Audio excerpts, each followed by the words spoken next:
The village of Obiora sat between two hills like a forgotten child.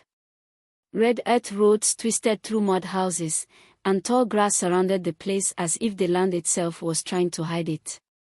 In the mornings, the sound of pestles pounding yam echoed through the air. In the evenings, smoke from cooking fires climbed slowly into the sky. Obiora believed strongly in what it could see. Anything strange was feared. Anything different was rejected. That was why they rejected Is. Is arrived one dusty afternoon, walking alone from the forest path. His clothes were clean but old, his wrapper neatly tied, his sandals worn down at the heel. His hair was thick and dark, uncut, falling around his calm face. His eyes were deep, too deep, and they watched people the way elders watched the past. He greeted everyone politely. Some answered. Most did not. Where did he come from? Women whispered behind baskets of pepper and onions. Forest people are not clean, a man muttered. Is asked for nothing. He built a small hut at the edge of the village, close to the trees. Every morning, he fetched water quietly. Every evening, he sat outside his hut, staring into the fire he lit with careful hands. He spoke little. That alone made people uneasy. Children were warned to stay away from him. Do not greet that man. Do not follow him. He carries bad air. Is heard all of it. He said nothing. Then the children began coughing. At first, it was small. A short cough in the night. Heavy breathing. Strange dreams. Mothers blamed cold air. Fathers blamed bad food. Then one morning, a woman screamed. Her child lay stiff on the mat, chest rising once, twice, then stopping. The village gathered quickly. Faces tight with fear. Eyes searching for answers. They buried the child before sunset. The next night, another child struggled to breathe. Foam gathered at his lips. His eyes rolled back. By morning, he was gone.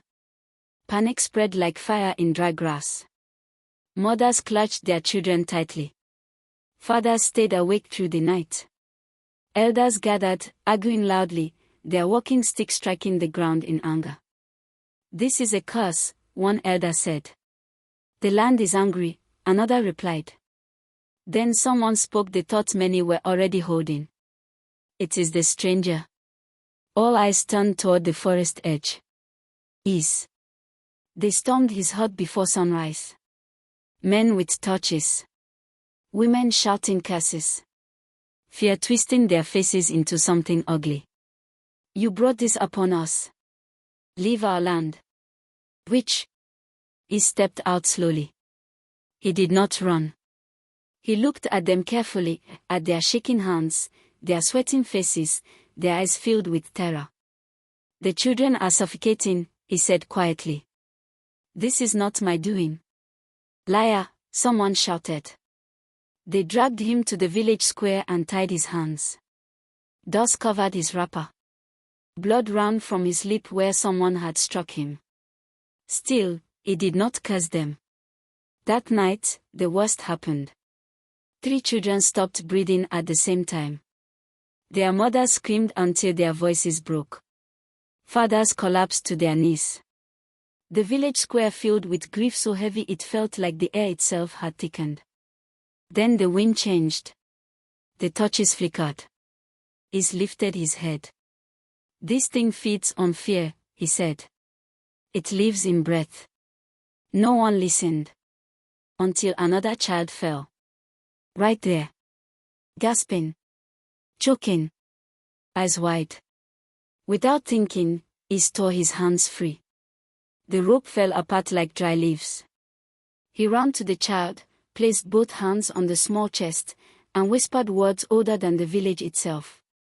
The air around them shifted. The child inhaled sharply. Then again. Then began to cry. Silence fell.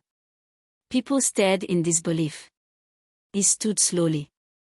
His face was pale. Sweat soaked his body. His eyes were filled with deep sadness. This land sits on a forgotten grave, he said. Something below is stealing breath. I came to warn you. You chose to reject me. The elders trembled. They begged.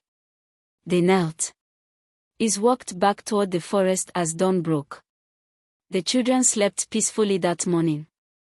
And in Obiora, people learned too late that sometimes the one you reject is the only one who can save you.